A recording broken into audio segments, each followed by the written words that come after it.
The first and only vice presidential debate between Mike Pence and Kamala Harris was a far more civil affair than last week's debacle. Many were surprised to see that both Pence and Harris seized the opportunity to provide clarity on their politics and opinions. From Donald Trump's response to COVID-19 to foreign policy and racism, many issues were discussed. Here are some main takeaways.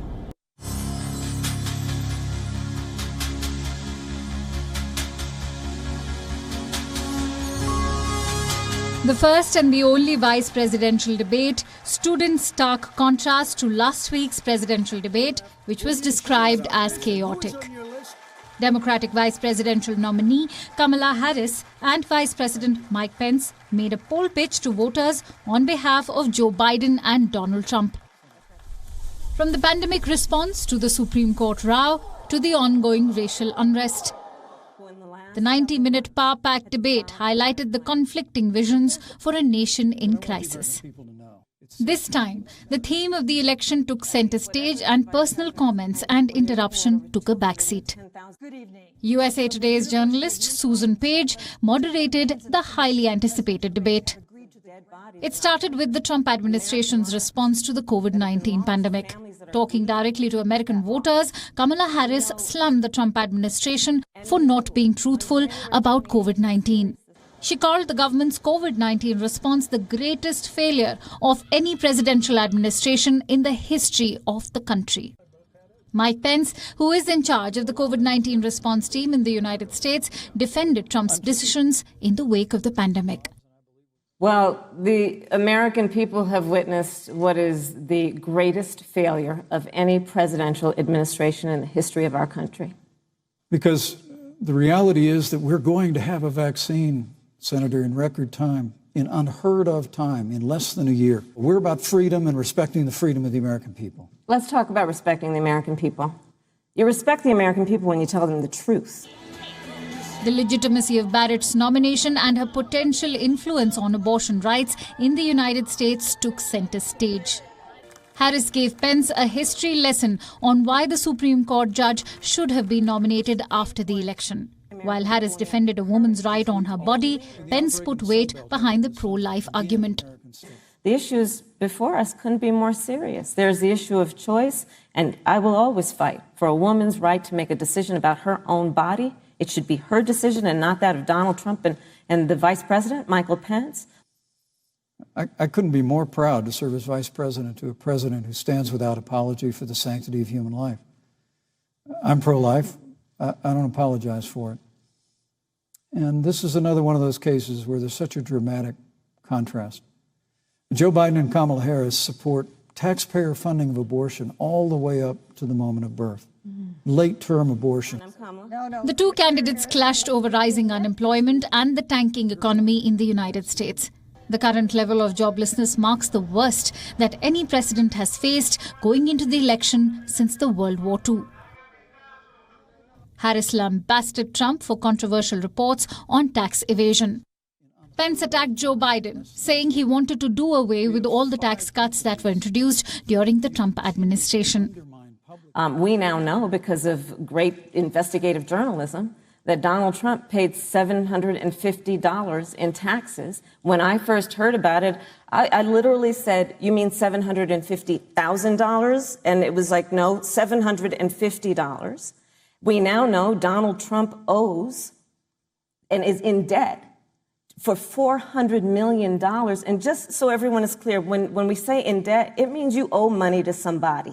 We've already added back 11.6 million jobs because we had a president who cut taxes, rolled back regulation, unleashed American energy, fought for free and fair trade, and secured $4 trillion from the Congress of the United States to give direct payments to families, save 50 million jobs through the Paycheck Protection Program. We literally have spared no expense to help the American people and the American worker through this. Harris claimed that the United States lost the trade war with China and the American people had to pay the price with 300,000 manufacturing jobs. Pence launched another attack on Biden and called him a cheerleader of communist China.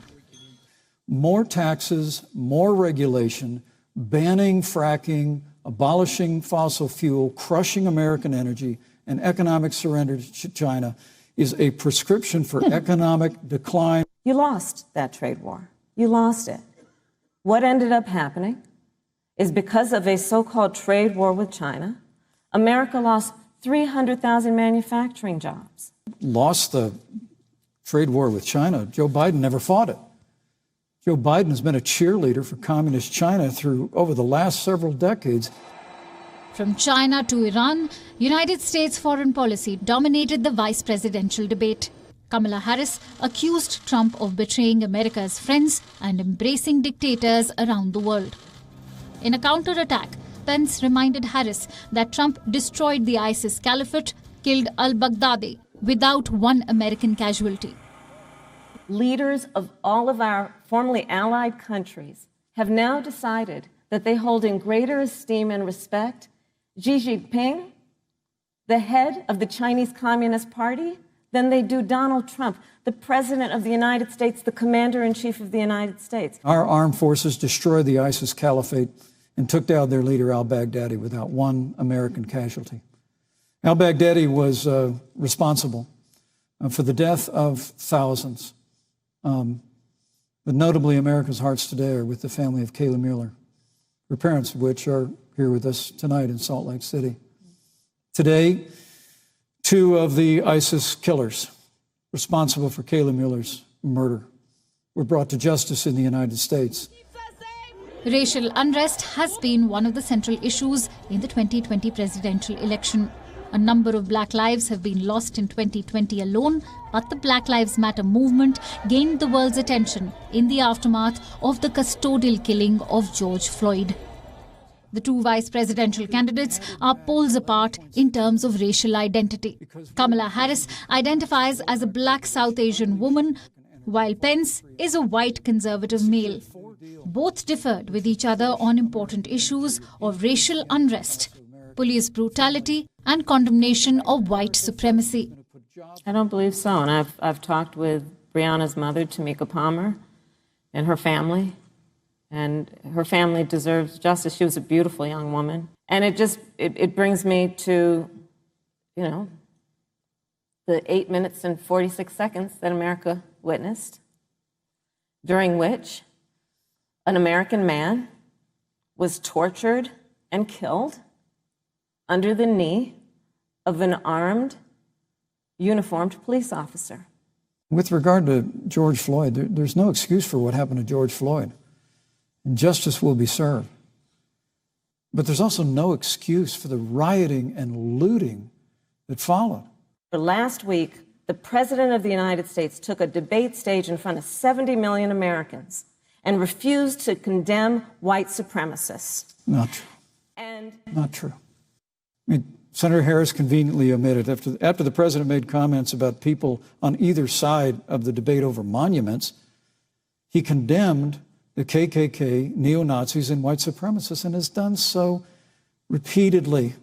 You're concerned that he doesn't condemn neo-Nazis. President Trump has Jewish grandchildren. His daughter and son-in-law are Jewish. We want to improve the relationship. The policy-heavy debate ended with positive concluding statements. It offered the much-needed optimism to American voters that they had missed during the first presidential debate. The most polarized election has witnessed an ugly turn of events in which an ideological battle and political rivalry has turned into personal attacks. Moderator Susan Page posed a child's innocent question to the 2 candidates by asking how are American citizens supposed to get along when their leaders don't. Joe has a long-standing reputation of working across the aisle and working in a bipartisan way. And that's what he's going to do as president. Joe Biden has a history of lifting people up and fighting for their dignity. I mean, here in America, we can disagree. We can debate vigorously, as Senator Harris and I have on this stage tonight. But when the debate is over, we come together as Americans. U.S. Election Desk, WION World is One.